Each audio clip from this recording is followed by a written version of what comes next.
আজ আপনার জন্য তারাদাস বন্দ্যোপাধ্যায়ের লেখা তারানাথ তান্ত্রিকের গল্প।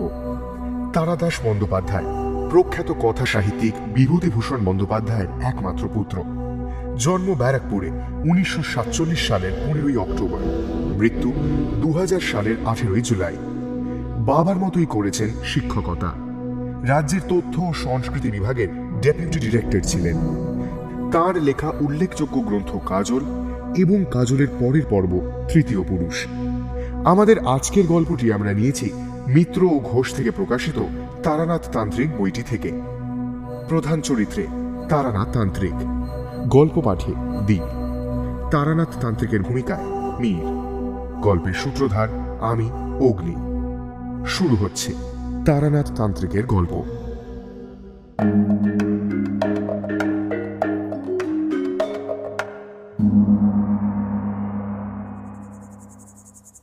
সেদিন বিকেলে তারানাথের বাড়িতে গিয়ে দেখি সে বাইরের ঘরে তক্তপোষের উপর বসে তামাক খাচ্ছে, চোখ মুখ উদাস।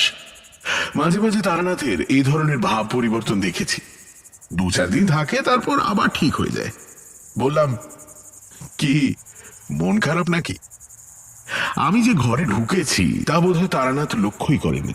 একটু চমকে উঠে বলল, ও তুমি এসো, বসো ওইখানটায়। না, মন খারাপ নয়, অনেকদিন আগেকার কথা ভাবছিলাম, ছোটবেলার কথা। পুরনো দিনের কথা মনে এলে একটু মন খারাপ তো হয়, তাই না? তা কিশোরী এলো না যে? আসবে, তাকে সকালে বলে রেখেছি, অফিসের পর সোজা এখানে চলে আসবে। নাম করতে করতেই কিশোরী এসে পড়ল। কি গল্প শুরু হয়ে গেছে নাকি? তারানাথ বলল, না, বসো, এই তোমার কথাই হচ্ছিল। আজ গল্প বলার মেজাজ নেই, আর একদিন হবে ক্ষণ। চা খাবে? বাড়ির ভেতরে গিয়ে চায়ের কথা বলে এসে তারানাথ আবার তক্তপোষের উপর বসে হুঁকো টানতে লাগলো। আমি আর কিশোরী জানি গল্প হবে না, কথাটার বিশেষ কোনো গুরুত্ব নেই। অপেক্ষা করলে একটা ভালো গল্প বেরিয়ে আসতেও পারে। কয়েকটা ব্যর্থ টান দিয়ে বিরক্ত মুখে হুঁকো নামিয়ে রাখতে রাখতে তারানাথ বলল, উত্তরী, এটা আবার গেল নিভে। বসো তোমরা, চারিকে বলে আসি এক ছিলিম সেজে দিতে। কিশোরী পকেট থেকে নতুন পাসিং শো এর একটা প্যাকেট বার করে, মাসের প্রথম এই সময়টা আমরা একটু নবাবি করেই থাকি, তক্তপোষে রেখে বলল, আরে বসুন ঠাকুর মশাই, বারবার উঠতে হবে না, নিন সিগারেট খান। তারানাথ উজ্জ্বল মুখে একটা সিগারেট বার করে ধরাতে ধরাতে বলল, সে বরং ভালো। মুখোকলকে আমাদের দেশে আর চলবে না, বুঝলে? কত ফৈজত, তামাক টিকের জোগাড় রাখো, ঠিকরে লাগাও, ছিলিম সাজো, 1 ঘন্টা ধরে ফুঁ দাও, না, সিগারেটই ভালো। চোখ বুজে সিগারেটে টান দিতে দিতে একটু পরে তারানাথ বলল, তবে কি জানো, তামাকের মৌজ সিগারেটে নেই। এই যে সোঁদা সোঁদা গন্ধ, কড়া ধাক, গুড়ুক গুড়ুক শব্দ, সব মিলিয়ে একটা দারুণ আমেজ। তারপরে ধরো ঠিকরে গুঁজছি, তামাক আর টিকে সাজাচ্ছি, মনোযোগ দিয়ে ফুঁ দিচ্ছি, আর মনের ভেতর এই হয়ে গেল এক্ষুনি আমি তামাক খাবো, এই ভাব। সেটাও এক রকমের মেজাজ, ওই ওই অপেক্ষাটা। আর সিগারেট কি, এই ধরালাম, 2-10টা টান দিয়ে ফেলে দিলাম, চুকে গেল। তা মানুষের হাতে সময় কমে আসছে, করবে কি? এই সিগারেটই বাজার দখল করবে, দেখো। কিশোরী বলল, আচ্ছা, পুরোনো দিনের কথা ভাবছিলেন বললেন না, আপনার ছোটবেলার ঘটনাটাই বলুন না, শুনি একটু। ছাইদানি হিসেবে ব্যবহৃত নারকলের মালায় সিগারেটের দগ্ধাবশেষ গুঁজে দিয়ে তারানাথ বলল, সে তো আর একটা টানা গল্প নয়, কত বছর ধরে টুকিটাকি কত কিছু ঘটেছে। আমার কাছে সেসবের গভীর মূল্য আছে, কিন্তু তোমাদের ভালো লাগবে কেন? আমি জিজ্ঞেস করলাম, আচ্ছা, তন্ত্র সাধনার দিকে প্রথম আপনার ঝোঁক আসে কি করে? সে তো তোমাদের বলেছি, গ্রামের বাঁধানো গাছতলায় সেই সাধু, তারপর বীরভূমের শ্মশানের সেই মাতঙ্গিনী, সে আবার ডামরতন্ত্রে সিদ্ধ ছিল, কিংবা বরাকর নদীর ধারের সাধুজি, যার পঞ্চমুণ্ডী আসনে বসে মধুসুন্দরী দেবীকে দেখতে পাই। এদেরই প্রভাবে এ পথে আসি। এই গল্প তো তোমরা শুনেছ।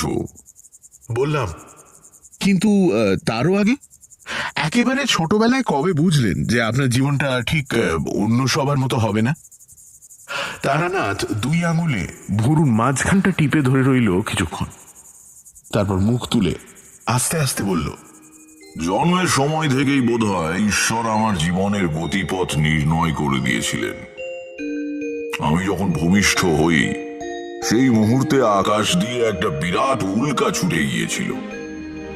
মা আতুর ঘরে, গ্রামের বউ ঝিরা তাকে ঘিরে বসে রয়েছে, বাবা পায়চারি করছেন দক্ষিণের বারান্দায়। গরম জল নেবার জন্য সিন্ধুবালা দাই আতুর ঘর থেকে উঠোন পেরিয়ে রান্নাবাড়ির দিকে আসছিল। সেই হঠাৎই আকাশে আশ্চর্য আলো দেখতে পেয়ে চিৎকার করে ওঠে। তার ডাকে বাড়ির সবাই উঠোনে এসে জড়ো হয়।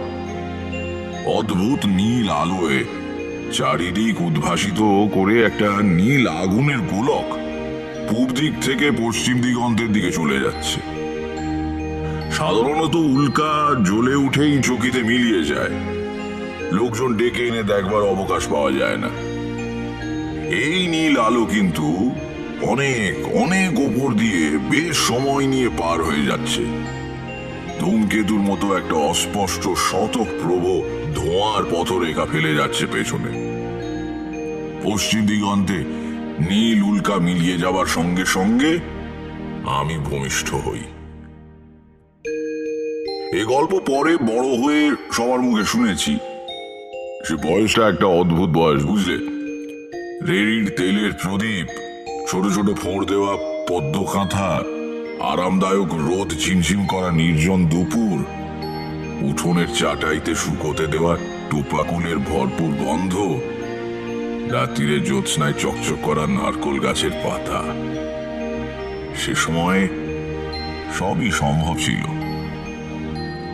সমবয়সীদের সঙ্গে বনতো না। তাদের খেলাধুলো, কথাবার্তা কেমন অর্থহীন আর হাস্যকর বলে মনে হতো। একা একা বেড়াতাম মাঠে, বনে, গ্রামের বাইরে যাবার পথে চৌধুরীদের বাঁশ বাগানে।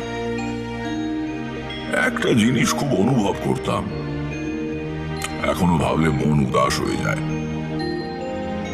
ধরো খাওয়া দাওয়া সেরে বাড়ির সকলে দুপুরের ঘুম দিচ্ছি, আমি বেরিয়ে চলে গিয়েছি সাঁতরা দিঘির পাড়ে। চুপ করে বসে আছি। ঝিরঝিরে বাতাসে দিঘির জলে ডুলে ডুলে ঢেউ উঠেছে। লিচু আর জামরুল গাছের পাতার ফাঁক দিয়ে সূর্যের আলো এসে মাটিতে রোদ আর ছায়ার আলপনা তৈরি করছে। আম গাছের মুড়ি বেয়ে উঠছে এক সারি কাঠ পিঁপড়ে।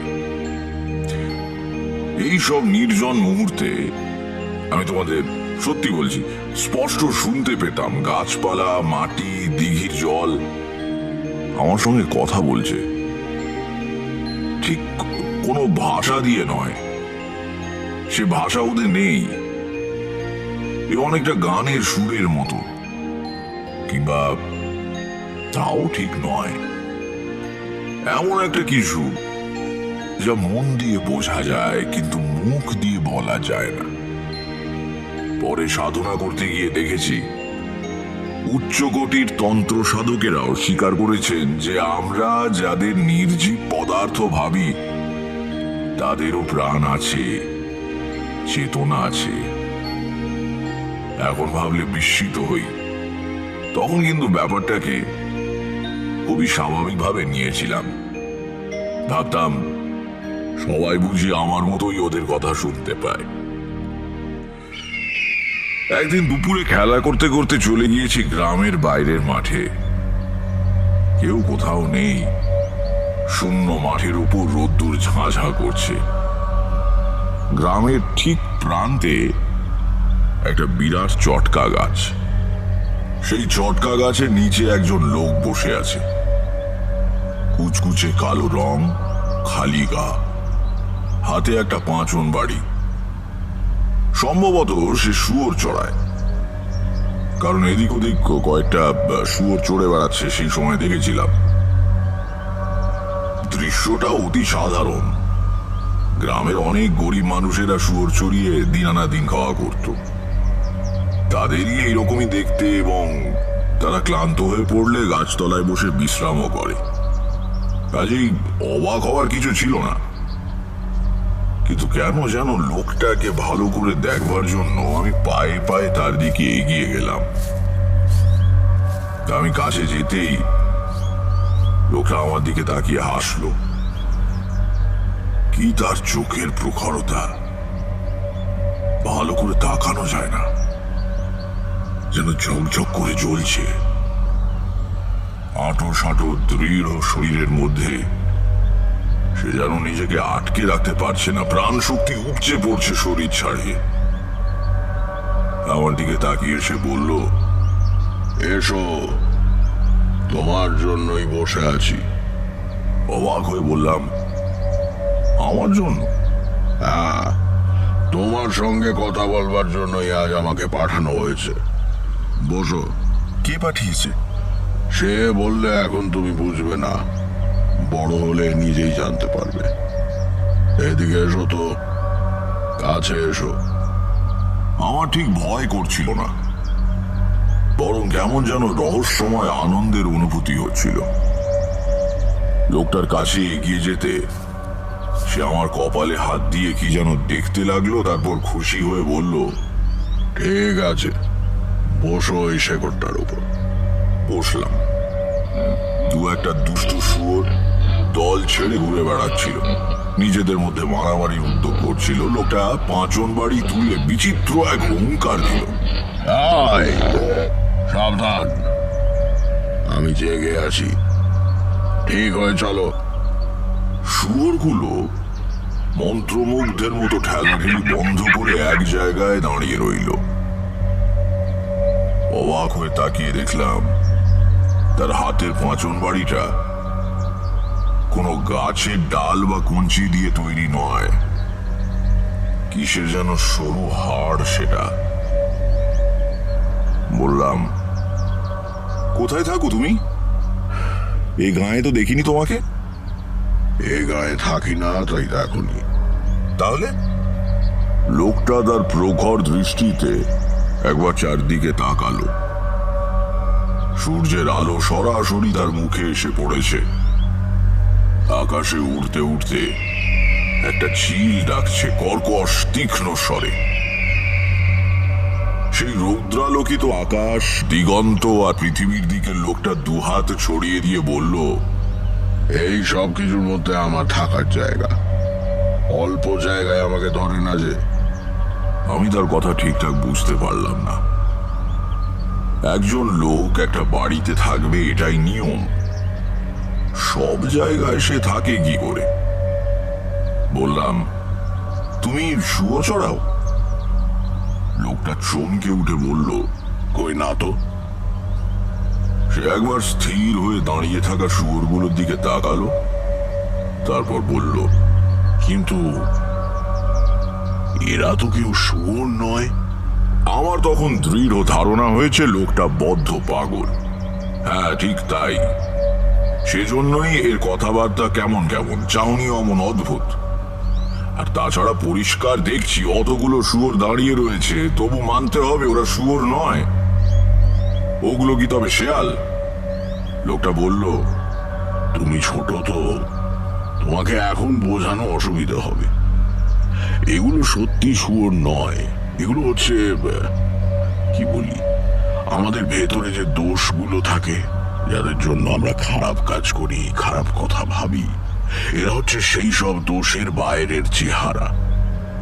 সাধারণ মানুষকে এরা চড়িয়ে বেড়ায়, কিন্তু আমি এদের চড়াবার বিদ্যে শিখেছি। না, কথায় কথায় অনেক দেরি হয়ে গেল, আমার ফিরে যাওয়ার সময় হয়েছে। যে জন্য আসা সেটা তাড়াতাড়ি সেরে নি। এদিকে এগিয়ে এসো তো খোকা, কোনো ভয় নেই, এসো। কাঁপা কাঁপা গলায় বললাম, কেন?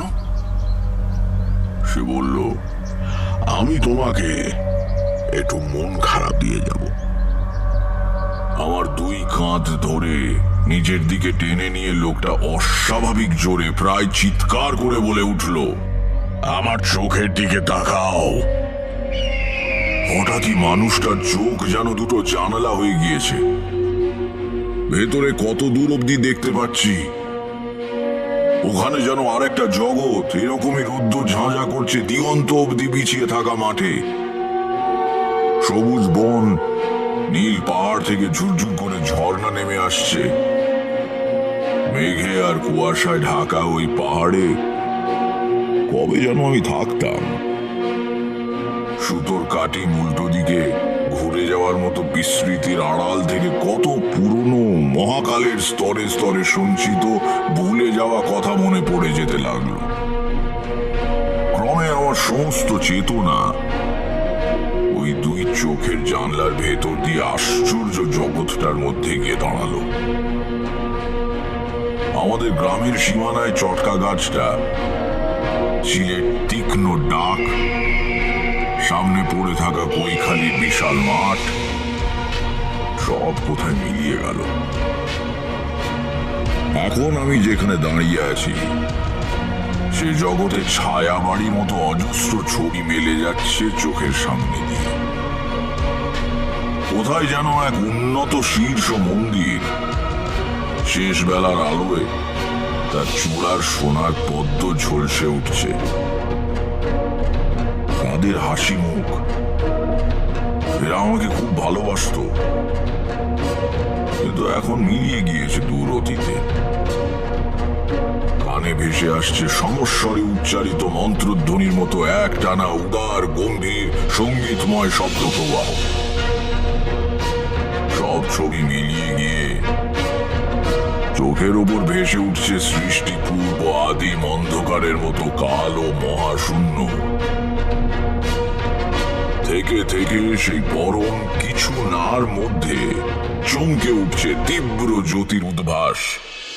সৃষ্টি হচ্ছে নক্ষত্রের, নিহারিকার, অনন্ত শূন্যের থেকে বস্তুপুঞ্জের। আমার চেতনা চলে যেতে লাগলো। আর কিছুক্ষণ এখানে থাকলেই আমি সম্পূর্ণ জ্ঞান হারাবো। ঠিক তখনই অনুভব করলাম চির চেনা পৃথিবীর বিপুল আকর্ষণে আমি ফিরে আসছি আমাদের গ্রামের প্রান্তের রোদে পোড়া মাঠে। লোকটার চোখের জানলা দিয়ে বেরিয়ে আসবার সময় শেষবারের মতো তাকিয়ে দেখলাম সেই নিকষ কালো অনন্ত স্পর্শী মহাশূন্যের বুক চিরে চলে যাচ্ছে একটা নীল উল্কা। চটকা গাছের গুঁড়িতে হেলান দিয়ে আমি মুহ্যমানের মতো বসে রইলাম। মাঠের উপর দিয়ে তার সুর তাড়িয়ে নিয়ে লোকটা কোথায় যেন চলে গেল। সে কোথায় যাচ্ছে, কি করে আবার দেখা হবে, কিছুই জিজ্ঞেস করা হলো না। কিন্তু কি মন খারাপটাই না সে আমাকে দিয়ে গেল। এরপর আমার আর কিছু ভালো লাগতো না। একা তো ছিলামই, আরো একা হয়ে গেলাম। সব সময় মনে হতো কি একটা কাজ যেন ফেলে রেখেছি, কোথায় যেন আমাকে চলে যেতে হবে। প্রথম যৌবনে ঘর ছেড়ে বেরিয়ে পড়ি, সে কথা তোমাদের বলেছি। বীরভূমের শ্মশানে মাতু পাগলি আমাকে সম্মোহিত করে নানা দৃশ্য দেখিয়েছিল। আমি যেন নদীর জলে নেমে গাছের শিকড়ে আটকে থাকা মৃতদেহ তুলে এনে পূজার উপকরণ সংগ্রহ করে সব সাধনায় বসলাম। সারা রাত কত আতঙ্কজনক দৃশ্য দেখলাম, কত উপদ্রব ঘটল। পরে সম্বিত ফিরে পেয়ে দেখি ধূসর সন্ধ্যায় নির্জন শ্মশানে দাঁড়িয়ে আমি মাতু পাগলির সামনে। মাত্র 10 মিনিট সময় কেটেছে। এ তো গেল ভেলকি, কিন্তু সদ্গুরুর সাহায্যে আমি প্রকৃতই একবার সব সাধনা করেছিলাম। মুর্শিদাবাদ জেলার এক অজপাড়া গাঁয়ের শ্মশানে তখন আস্তানা গেড়েছি, সঙ্গে গুরু রয়েছেন। জ্যৈষ্ঠের শেষে আশেপাশের গ্রামগুলোতে কলেরার মহামারী শুরু হলো। সারা দিন ধরে দূর দূরান্ত থেকে মৃতদেহ দাহ করতে আনছে লোকে। পরে এমন অবস্থা দাঁড়ালো, দাহ করার কাঠ জোটে না। মুখে আগুন ছুঁয়ে দেহ ফেলে শ্মশান বন্ধুরা পালায়। তারই ভেতর থেকে লক্ষণযুক্ত একটি মৃতদেহ একদিন তুলে নিয়ে এলাম। শ্মশানের পূর্ব প্রান্তে একটু জঙ্গল মতো জায়গা, সেখানে বিরাট একটা ঝাঁকড়া ছাতিম গাছ রয়েছে। তারই তলায় গুরু পূজার আয়োজন করলেন। রাত্রিরে দাহ করার জন্য দলবল এলেও এদিকে তারা ঘেঁষবে না। আমি ভেবেছিলাম গুরুই বোধহয় সবাসনে বসবেন, কিন্তু প্রাথমিক প্রকরণের শেষে গুরু যখন আমাকে পদ্মবীজের মালা ধারণ করতে বললেন, তখন অবাক হয়ে বললাম, আমি কেন? তুমি তো আসনে বসবে। আমি কি পারবো? নিশ্চয়ই পারবে। আমি তোমাকে আমার শক্তির অংশ দান করে যাব। তাছাড়া এ আমার কাছে নতুন নয়। 21 বছর আগে আমি এতে সিদ্ধি লাভ করেছি। আজকের ক্রিয়ায় তোমারই অধিকার। ঘোর অমাবস্যার মধ্যরাত্রি গুরু আমাকে আসনে বসিয়ে দিয়ে সকালে আসবো বলে চলে গেলেন। সব সাধনার সময় সামনে অন্য সাধকের উপস্থিত থাকতে নেই। সাষ্টাঙ্গ প্রণামের ভঙ্গিতে উপুর করে শোয়ানো মৃতদেহের পিঠের ওপর বজ্রাসনে বসে বীজ মন্ত্র জপ আরম্ভ করলাম। মনে কোনো ভয় নেই। বহুদিন হলো তান্ত্রিক সাধু সঙ্গ করছি। অনেক অস্বাভাবিক আর অলৌকিক ঘটনা চোখের সামনে ঘটতে দেখেছি। আমি জানি নিখুঁতভাবে দেহ শুদ্ধি করে আসনে বসলে কোনো বিপদ সাধককে স্পর্শ করে না। ঘণ্টাখানেক এক মনের জপ চালাবার পর অনুভব করলাম নিচে মৃতদেহটা যেন নড়ে উঠছে, তাতে প্রাণের স্পন্দন জেগেছে। পোড়া মাছ গুঁজে দিলাম সবের মুখে। নরকপাল থেকে একটু একটু করে কারণ ঢেলে দিতে লাগলাম। সব আবার শান্ত হয়ে এলো। আরো 3 বার এমন হলো সেই রাত্রিরে। সাধনায় বিঘ্ন সৃষ্টি করবার জন্য হাঁকিনীরা কত বিভৎস রূপ ধারণ করে এলো। এক সময় তো তাকিয়ে দেখলাম আমার আসনের চারদিকে চলন্ত গলিত মৃতদেহের দল করতালি দিয়ে নৃত্য করছে। যে কোনো সাধারণ মানুষের হৃৎপিণ্ড থামিয়ে দেবার পক্ষে এই দৃশ্য যথেষ্ট। সে মুহূর্তে বুক যে একটু কেঁপে ওঠেনি তা বলবো না। প্রাণপণে মনকে একাগ্র করে বীজ মন্ত্র জপ করতে লাগলাম। ধীরে ধীরে মিলিয়ে এলো প্রেতের দল। অনেকের মধ্যে ভুল ধারণা আছে যে এক রাত সব সাধনা করলেই বুঝি সিদ্ধি লাভ হয়। বিশেষ বিশেষ তিথিতে কয়েকবার আসনে বসলে তবেই সিদ্ধি আসে। এতে অনেক বছরও লেগে যেতে পারে। ধরো তিথি সুপ্রশস্ত, পূজার সব আয়োজনই করা হয়েছে, কিন্তু শেষ পর্যন্ত সব পাওয়া গেল না, সব পণ্ড।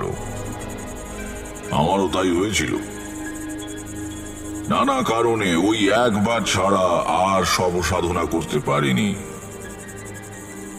গুরুর কাছ থেকে যখন বিদায় নিয়ে আসি তখন তিনি সাবধান করে বলেছিলেন, শোনো, সময় মতো সাধনা সম্পূর্ণ করো। তোমাকে তো সবই শিখিয়ে দিয়েছি। আমি না থাকলেও অসুবিধে হবে না, নইলে কিন্তু বিপদ। আগে কিরকম বিপদ? ভয়ঙ্কর বিপদ। মৃত্যুর পরে আত্মা সঙ্গে সঙ্গে ঊর্ধ্বগতি পায় না। বেশ কিছুক্ষণ নিজের প্রাণহীন দেহটার কাছে ঘোরাফেরা করে। যার দেহ নিয়ে সব সাধনা করা হয় তার আত্মা দেখতে পায় দেহের সৎকার হয়নি, বরং সেটা সাধক নিজের কাজে লাগিয়েছে। তাতে মৃতের আত্মা নিশ্চয় খুশি হয় না? সে প্রতিশোধ গ্রহণের সুযোগ খোঁজে। সাধনা সম্পূর্ণ করলে সাধক অমিত শক্তি লাভ করে, ফলে তার ভয় আর থাকে না। নইলে বুঝতে পারছো কি বিপদ হতে পারে? সাবধানে থেকো। জানো তো প্রবাদ আছে, সাপুড়ের মরণ সাপের হাতে। তোমার ভাগ্য আমি গণনা করে দেখেছি, তুমি একটানা সাধনা করতে পারবে না। আবার তোমাকে ফিরে যেতে হবে গৃহাশ্রমে, আবার বেরোবে এবং ফিরে যাবে। এইভাবেই চলবে।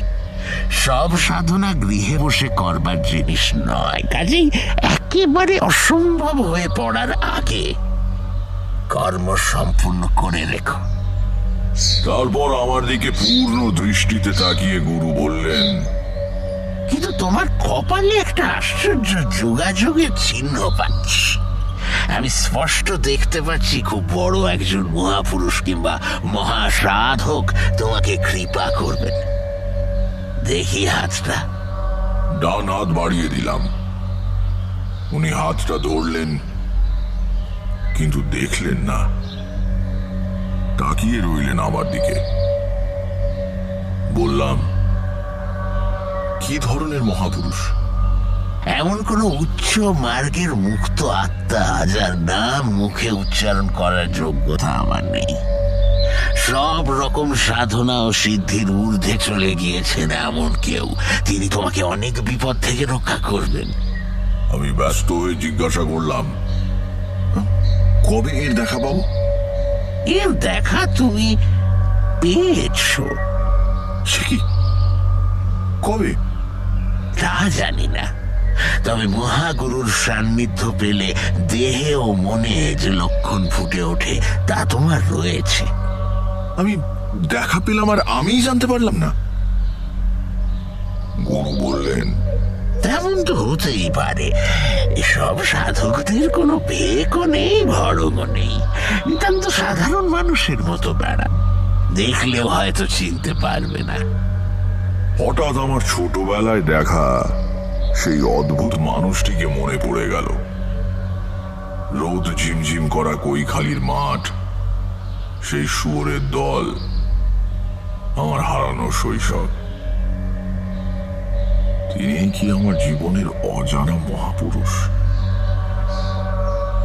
তরাই অঞ্চলে কোথায় তন্ত্র সাধকদের এক গোপন মিলন সভা হবে এই খবর পেয়ে গুরু সেখানে রওনা হয়ে গেলেন। আমি আর সঙ্গে গেলাম না। এবার কিছুদিন একা থাকবো ঠিক করলাম।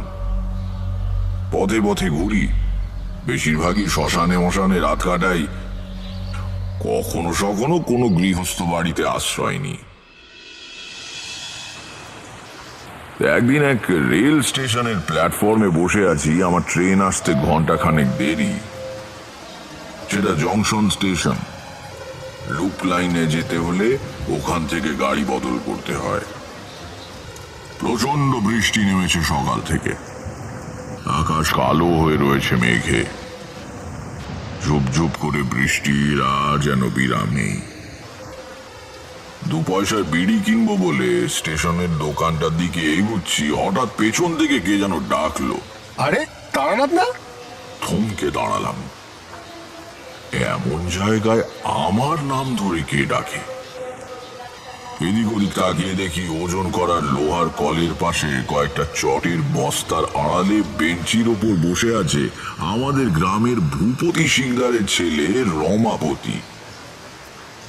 ছোটবেলায় এই রমাপতি বোধহয় গ্রামে আমার একমাত্র বন্ধু ছিল।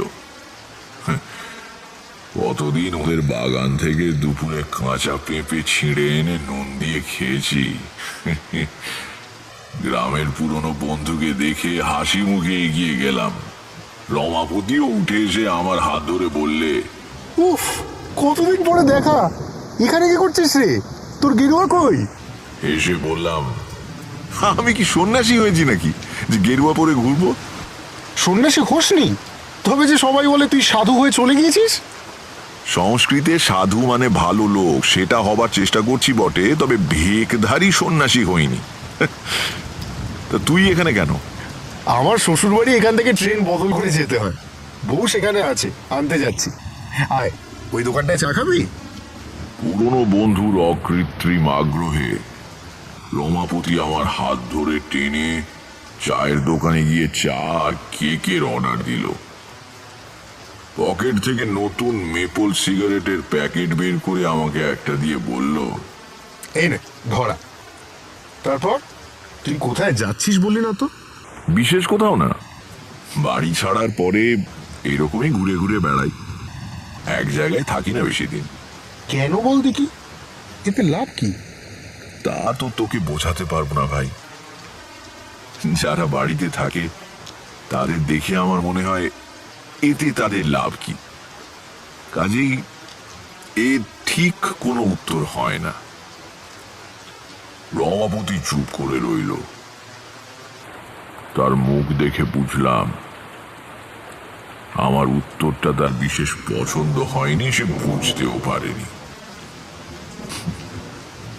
গৃহত্যাগ করে বিদেশে গিয়ে অর্থ উপার্জন করলে বোঝা যায়, বাড়ি থেকে পালিয়ে সাধু সন্ন্যাসী হলে তারও যা হোক একটা মানে হয়। কারণ কারণ তেমনটা বহু ঘটতে দেখা গিয়েছে। কিন্তু সেসব কিছু নয়, খামোকা একজন মানুষ বাড়ির আরাম ছেড়ে পথে পথে বেরিয়ে বেড়ায়। এর কারণ সে ধরতে পারছে না। চা খেতে খেতে রমাপতি বলল, আচ্ছা, তুই তো বেশ অনেকদিন বাড়ি ছেড়েছিস, তাই না? হ্যাঁ। যেতে বাধা আছে কোনো? না, বাধা আর কি, আমি তো আর গৃহত্যাগ করে সন্ন্যাসী হইনি। তোকে বললাম না, যখন ইচ্ছে করবে চলে যাব। চায়ের কাপ দোকানিকে ফেরত দিয়ে রমাপতি একটু ইতস্তত করে বলল, তারানাথ, তোর বোধহয় এখন একবার বাড়ি যাওয়া উচিত। তার গলায় কেমন একটা সুর ছিল। ব্যস্ত হয়ে জিজ্ঞাসা করলাম, কেন বলতো? হঠাৎ বাড়ি যাবো কেন? কাকিমা খুব অসুস্থ, অবস্থা খুব একটা, মানে কখন কি হয় বলা যায় না আর কি। তুই একবার যা তারানাথ। বিশ্বে মাতৃশক্তি একটা খুব বড় শক্তি। আমার পথে পথে বেড়ানো যাযাবর জীবন, সাধুর সঙ্গে আগ্রহ, সিদ্ধি লাভের আকাঙ্ক্ষা, সব কোথায় উড়ে গেল। মনে হলো যার নাড়ি ছিঁড়ে ভূমিষ্ঠ হয়েছি, যার কোলে খেলা করে বড় হয়েছি, আমার সেই চিরপরিচিত সদা হাস্যমুখী মা অসুস্থ। তিনি হয়তো আমাকে দেখতে চান। আমি এখনই বাড়ি যাব। তারপর সে কি ভয়ানক বৃষ্টি, থামবার নাম নেই। তারই মধ্যে ভিজতে ভিজতে পরের দিন দুপুর নাগাদ বাড়ি পৌঁছলাম। মানুষের মনের সঙ্গে শরীরের একটা ঘনিষ্ঠ যোগ আছে। মায়ের রোগশয্যার পাশে গিয়ে দাঁড়াতে আমাকে দেখে তার মুখ উজ্জ্বল হয়ে উঠল। বিছানায় বসে মাথায় হাত বুলিয়ে দিতে দিতে জিজ্ঞাসা করলাম, এখন কেমন আছো মা? উত্তরে মা শীর্ণ হাত দিয়ে আমার চিবুক ছুঁয়ে বললেন, ভয় নেই খোকা, তুই এসে পড়েছিস। এই যাত্রায় আমি আর মরবো না। সত্যি সত্যি পরের দিন থেকে মায়ের অবস্থা ভালোর দিকে যেতে লাগলো। আমি ফেরায় বাড়ির লোকও খুশি। খাই দাই আর চণ্ডী মণ্ডপে বসে বৃষ্টি দেখি। 4-5 দিন ধরে নাগাড়ে বর্ষা চলেছে। গ্রামের সব পথে 1 হাঁটু কাদা, খাল বিল আর মাঠ একাকার হয়ে গিয়েছে জলে। আমাদের পুরনো চাষি বনমালী ভিজতে ভিজতে বলল, দাদা বাবু, এমন কাণ্ড জন্মে দেখিনি। সারা গা একেবারে থই থই করছে। পাঁচু হালদারের বাঁশবাগানে এই 1 হাঁটু জল। তার চেয়ে আশ্চর্য হচ্ছে, কৈখালির মাঠে মাছ খেলছে দেখে এলাম। শিং, মাগুর, পোনা, চারা, কই, একবার শয়ে শয়ে মাছ। কৈশোরে মাছ ধরবার খুব নেশা ছিল। আর শুধু বঁশি দিয়ে নয়, পোলো, হাত জাল আর খোঁচ দিয়েও বহু মাছ ধরেছি। মাছ খাবো বলে মাছ ধরা নয়, আসলে এর তোড়জোড় আর মজাটাই বড় কথা। বনমালীর বর্ণনা শুনে হঠাৎ পুরনো নেশাটা মাথা চাড়া দিয়ে উঠল। এমন ঘনঘোর বর্ষা, দিনরাত্রির ব্যাঙ ডাকছে খালে বিলে, এটাই তো মাছ ধরার উপযুক্ত সময়। বনমালীকে ডেকে বললাম, বনমালীদা, তোমার কাছে একটা পোলো হবে? পোলো? মাছ ধরবে নাকি? হ্যাঁ, অনেক দিন অভ্যেস নেই অবশ্যই, দেখি তবু। সে আছে বোধহয় একটা। আচ্ছা, ও বেলা এনে দেবো কোন? বিকেলে বনমালী পোলো এনে দিল।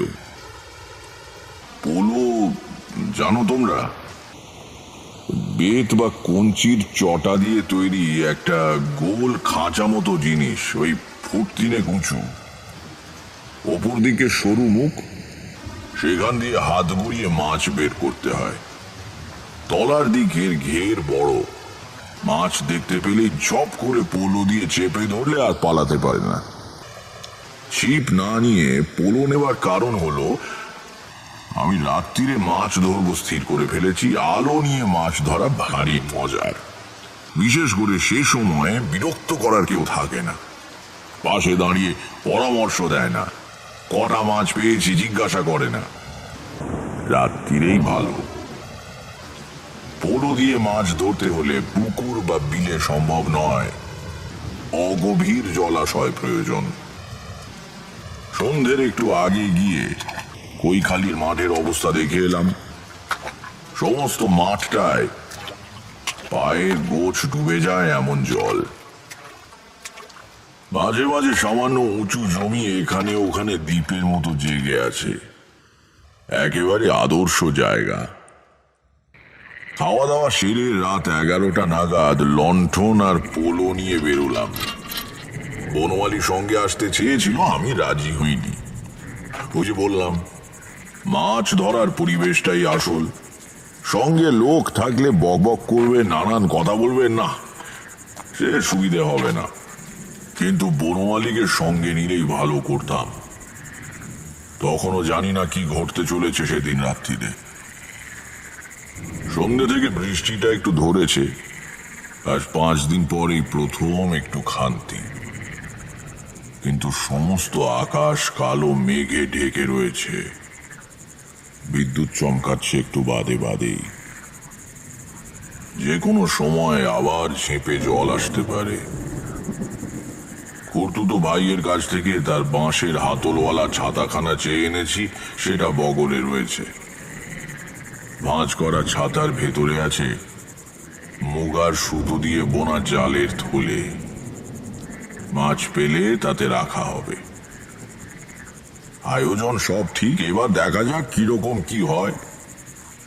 ভোর রাত অবধি চেষ্টা তো চালিয়ে যাবই। মাঠে পা দিয়েই বুঝলাম বনমালী মিথ্যে খবর দেয়নি। খাল বিল ভেসে গিয়ে প্রচুর মাছ চলে এসেছে কৈখালির মাঠে। কিন্তু মাছ থাকা আর মাছ ধরা এক ব্যাপার নয়। তুমি পোলো হাতে এগিয়ে গিয়ে ঝুপ করে চেপে ধরবে বলে মাছ এক জায়গায় দাঁড়িয়ে থাকবে তা তো হয় না। জলের জীব, বহু কৌশল করে তবে এদের ধরতে হয়।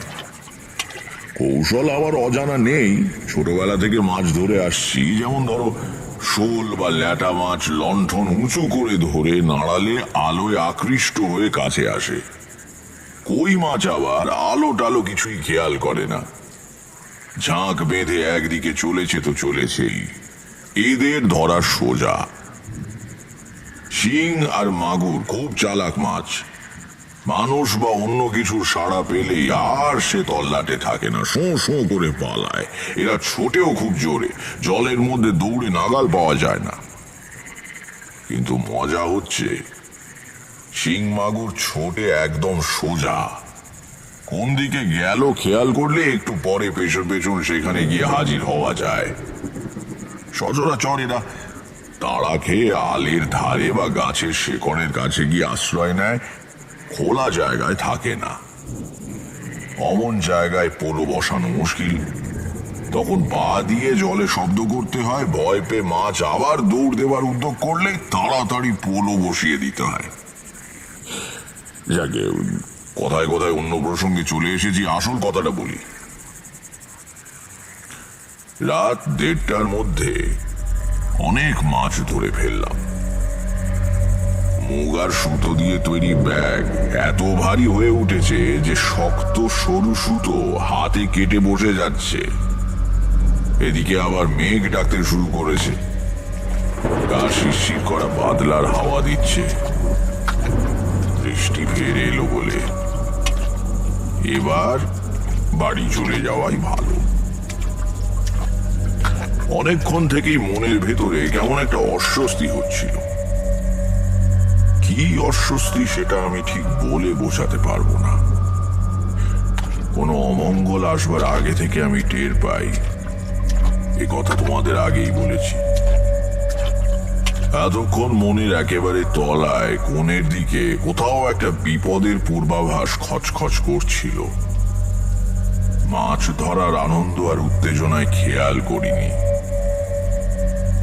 এবারে পরিপূর্ণ সম্বিত ফিরে পেয়ে চারদিকে তাকিয়ে দেখলাম ঘন বর্ষার মধ্যরাত্রে গ্রামের বাইরে নির্জন জল ভরা মাঠে আমি একা দাঁড়িয়ে আছি।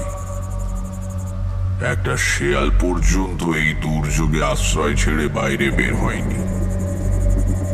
তেমন কিছু ঘটলে গলা ফাটিয়ে চিৎকার করলেও সাহায্যের জন্য কেউ এগিয়ে আসবে না। বনমালীকে সঙ্গে আনাই উচিত ছিল। এই জল কাদা ভেঙে বাড়ি পৌঁছতেও অন্তত 0.5 ঘন্টা সময় তো লাগবে। তার মধ্যে আবার বৃষ্টি এসে গেলেই তো হয়েছে। এসব ভাবতে ভাবতেই ঝিরঝির করে বৃষ্টি নামলো। তাড়াতাড়ি ছাতা খুলতে যাচ্ছি, কেমন করে যেন হাত ফসকে লণ্ঠনটা জলে পড়ে নিভে গেল। চারদিকে নিশ্চিদ্র অন্ধকার। কিছুক্ষণ হতবুদ্ধি হয়ে দাঁড়িয়ে রইলাম। আলো থাকলে বুকে বেশ সাহস থাকে। তাছাড়া আমাদের তন্ত্রশাস্ত্রে বলে আগুন হচ্ছে পবিত্রকারী শুভ শক্তি। কোনো অশুভ উপস্থিতি আগুনের সান্নিধ্যে আসতে পারে না। এই জন্য সাধকদের আসনে সবসময় ধুনি জ্বালিয়ে রাখা নিয়ম। কিন্তু দাঁড়িয়ে থেকে তো লাভ নেই, বরং আন্দাজে আন্দাজে চলতে শুরু করাই ভালো। মাছ ধরতে ধরতে মাঠের একেবারে অপর প্রান্তে চলে গিয়েছিলাম। এবার মাঠ পার হয়ে সেই চটকা গাছটার পাশ দিয়ে গ্রামের পথে ঢুকতে হবে।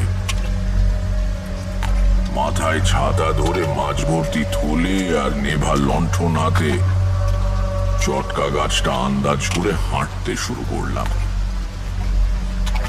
হঠাৎ দিক দিগন্ত উদ্ভাসিত করে একবার বিদ্যুৎ চমকালো। সামনের দিকে তাকিয়েছিলাম। অন্ধকারে হাঁটবার সময় মানুষ যেমন মুখটা একটু তুলে রাখে, বিদ্যুতের উজ্জ্বল আলোয় স্পষ্ট দেখলাম উল্টো দিক থেকে একজন মানুষ আমার দিকে এগিয়ে আসছে। বিদ্যুতের আলো এক মুহূর্তের বেশি ছিল না, কিন্তু আলো নিভে যাবার পরেও মনে মনে চিন্তা করে কোথায় কি দেখেছি, কতটা দেখেছি বোঝা যায়। যে লোকটা আমার দিকে এগিয়ে আসছে তার হাঁটার ভঙ্গিতে কোনো জড়তা নেই। অন্ধকারেও যেন সে পরিষ্কার দেখতে পাচ্ছে। তার গা খালি, কালো রং, পরনে একটা নেংটি মতো কাপড়ের ফালি। কিন্তু সবচেয়ে বড় কথা, ওই লোকটাকে আমি চিনি। খুব পরিচিত সে। এই কিছুদিনের ভেতরেই কোথায় যেন দেখেছি। কোথায় কোথায় অকস্মাৎ আমি বুঝতে পারলাম এবং সঙ্গে সঙ্গে অনুভব করলাম আমি ভয়ানক বিপদগ্রস্ত। জীবিত অবস্থায় এই মাঠ থেকে বেরোতে পারবো কিনা তার নিশ্চয়তা নেই। কারণ যে মানুষটির মৃতদেহের উপর বসে 6 মাস আগে আমি সাধনা করে এসেছি,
যন্ত্রণায় মাথার ভেতর অবধি ঝনঝন করে উঠল। হাঁটু আর সোজা করতে পারছি না। বেশ কিছুক্ষণ আর উঠতে পারবো না বুঝতে পারলাম।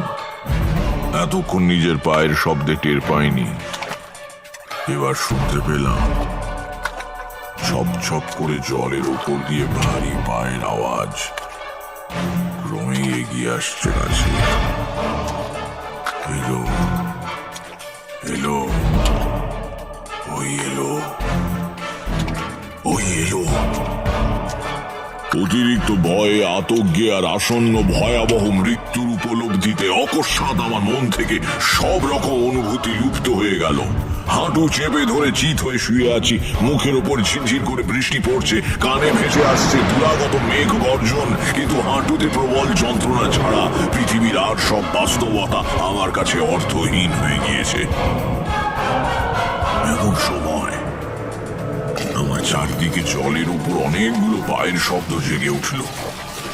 অগন্তি পা দ্রুত জলে পড়ছে, কারা যেন ছুটে যাচ্ছে এদিক সেদিক। আশ্চর্য, কাদের পায়ের শব্দ? এখানে আসতে হলে তো জল পেরিয়ে জানান দিয়ে আসতে হবে, কিন্তু এই পদ শব্দ যেন অকস্মাৎ জলের বুকেই জন্ম নিল, শূন্য থেকে জেগে উঠল হঠাৎ। তড়বড় করে একদল ঘোড়া যেন ছুটে যাচ্ছে সামনে পেছনে, কি ঘটছে কিছুই বুঝতে পারছি না। বিদ্যুৎও চমকাচ্ছে না বেশ কিছুক্ষণ, এবং তারপরেই আমার চারদিকে এক পাল শুয়োরের মধ্যম শব্দ শুনতে পেলাম। এই দুর্যোগে কৈখালির মাঠে শুয়োর কোথা থেকে এলো? তাও একটা দুটো নয়, পায়ের আওয়াজে বুঝতে পারছি 15-20টা প্রাণী অন্তত ছুটোছুটি করছে। তাই সঙ্গে সঙ্গে আমার মনে পড়ে গেল শৈশবে দেখা সেই অদ্ভুত মানুষটিকে, সরু হাড়ের দণ্ড দিয়ে যিনি শূকর রূপী হিংস্র প্রবৃত্তিগুলিকে শাসন করেন। তবে কি তিনি? আমার খুব কাছে এসে কে দাঁড়িয়েছে, তাকে আমি দেখতে পাচ্ছি না, কিন্তু সে আমাকে দেখতে পাচ্ছে। আমার মনে আর ভয় নেই, পরিবেশ থেকে মুছে গিয়েছে অমঙ্গলের অনুভূতি, বরং কার অদৃশ্য উপস্থিতি জনিত পবিত্রতা অনুভব করছি সমস্ত অস্তিত্বে। এ যেন ভালোবেসে হাত রাখলো, না আমার হাতে নয়, শরীরের কোথাও নয়, সে হাত রেখেছে আমার বুকের ঠিক মধ্যেটায়। তারপরই বুঝলাম মাঠে আমি একা, সে উপস্থিতি আসন্ন মৃত্যুর হাত থেকে আমাকে রক্ষা করে ফিরে গিয়েছে স্বস্থানে। এতক্ষণ বাদে এবার বিদ্যুৎ চমকালো। আকাশের এ প্রান্ত থেকে ও প্রান্তে চিরে যাওয়া আলোয় ভালো করে তাকিয়ে দেখলাম কোথাও আর কেউ নেই। সে অপছায়াও নয়, আমার ত্রাণকর্তাও নয়। রাত বোধহয় 2:30। বৃষ্টি ঝরছে তো ঝরছেই। কোনো রকমে বাড়ি ফিরে এসে শুয়ে পড়লাম। পরদিন সকালে মেঘ কেটে সূর্য উঠল 5-6 দিন বাদে। ঝকঝকে রোদ্দুরে ভেসে যাওয়া পৃথিবীর রূপ দেখে আমার নিজেরই সন্দেহ হতে লাগলো, সত্যি কি কাল রাত্রিরে কিছু ঘটেছিল? বাড়ির কাউকে কিচ্ছু জানালাম না, অনর্থক তাদের চিন্তা বাড়িয়ে লাভ কি? মা সুস্থ হয়ে ওঠার মাসখানেক পরে আবার বাড়ি ছাড়লাম। একটানা গৃহবাস ঈশ্বর আমার কপালে লেখেননি। ঘুরতে ঘুরতে এক সন্ধ্যায় খামারবেড়িয়া নামে এক গ্রামে গিয়ে পড়লাম। দেখি গ্রামের একধারে ঝুড়ি নামা বট গাছের নিচে একজন জটাধারী সাধু ধুনি জ্বালিয়ে বসে আছেন। ভাবলাম ভালোই হলো, আজ রাত্রিটা অন্তত এর সঙ্গে কাটানো যাবে। গুটি গুটি ধুনির এপারে গিয়ে বসলাম। প্রত্যেক গ্রামে কিছু লোক থাকে যারা সাধু সন্ন্যাসী দেখলে ওষুধ বিশুদ আর মাদুলির জন্য ভিড় করে। এখানেও তার ব্যতিক্রম হয়নি। জনা কয়েক লোক করুণ মুখে তাদের দুঃখ দুর্দশার কথা সাধুকে জানাচ্ছে। ক্রমে তারা বিদায় নিয়ে চলে গেলে সাধু বাবা আমার দিকে তাকিয়ে বললেন, তারপর তোমার কি চাই? সবিনয়ে জানালাম, আমার কিছু চাই না। তবে আর কি, যাও বাড়ি যাও। দু এক কথায় বুঝিয়ে দিলাম, আমার বাড়ি এখানে নয়, আমি পথে পথে বেরিয়ে বেড়াচ্ছি, আপাতত রাতটা এখানে কাটাতে চাই।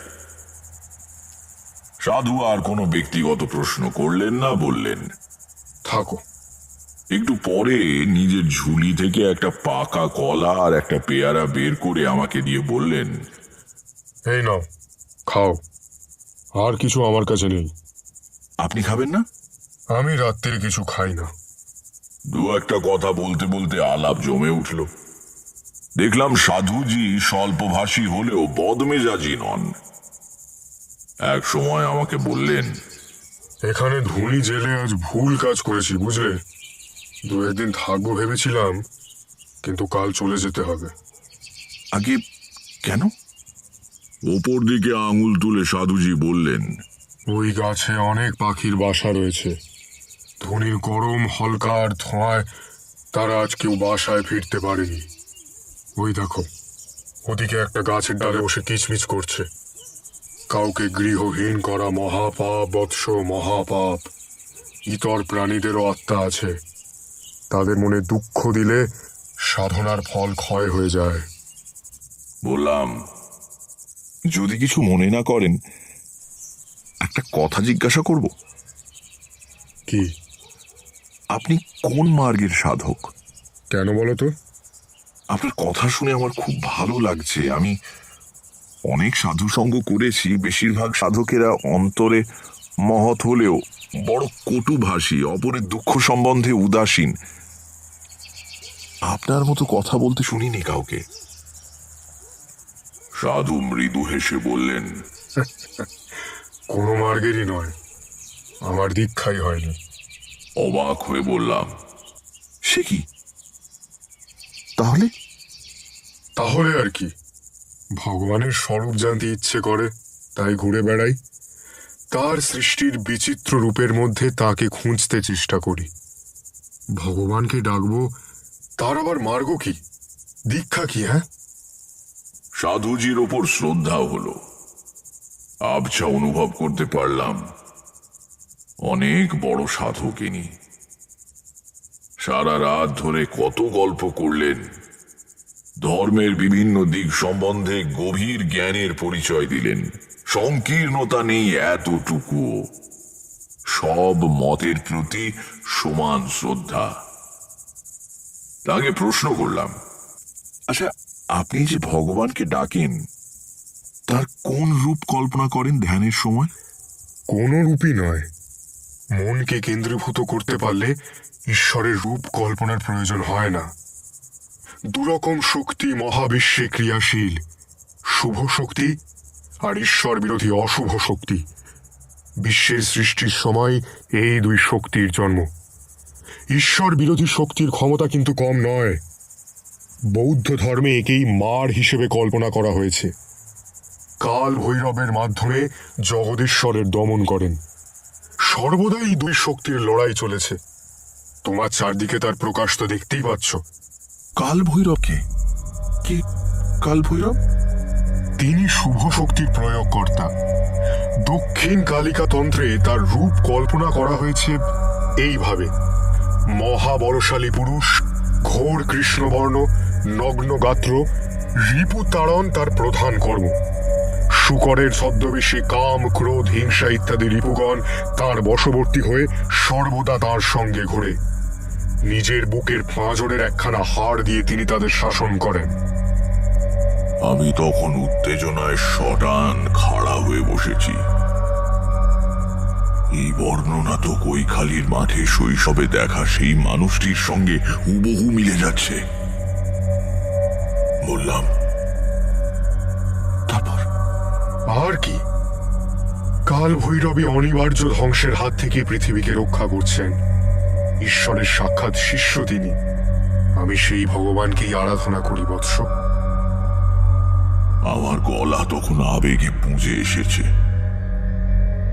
স্বয়ং কাল ভৈরব সেদিন রাত্রিরে আমাকে এসে রক্ষা করেছেন। শৈশবে তাঁর অপার করুণার স্পর্শ দিয়েছেন। একটু চুপ করে থেকে তারানাথ বলল, কিন্তু সে তুলনায় জীবনে কিছুই করতে পারলাম না। কতগুলো তুচ্ছ সিদ্ধাই পেয়েছিলাম, কিছু টাকা করি, বড় কিছুই হলো না। এ জন্ম এমনই গেল।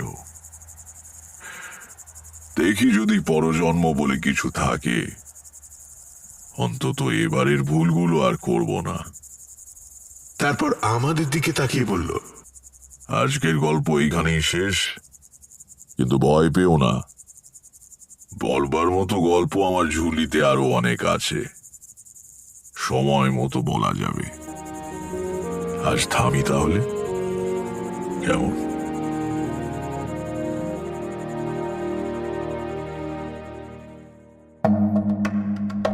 শুনছিলেন তারানাথ তান্ত্রিকের গল্প। রচনা তারাদাস বন্দ্যোপাধ্যায়। তারানাথ তান্ত্রিকের ভূমিকায় মীর। গল্প পাঠে দি।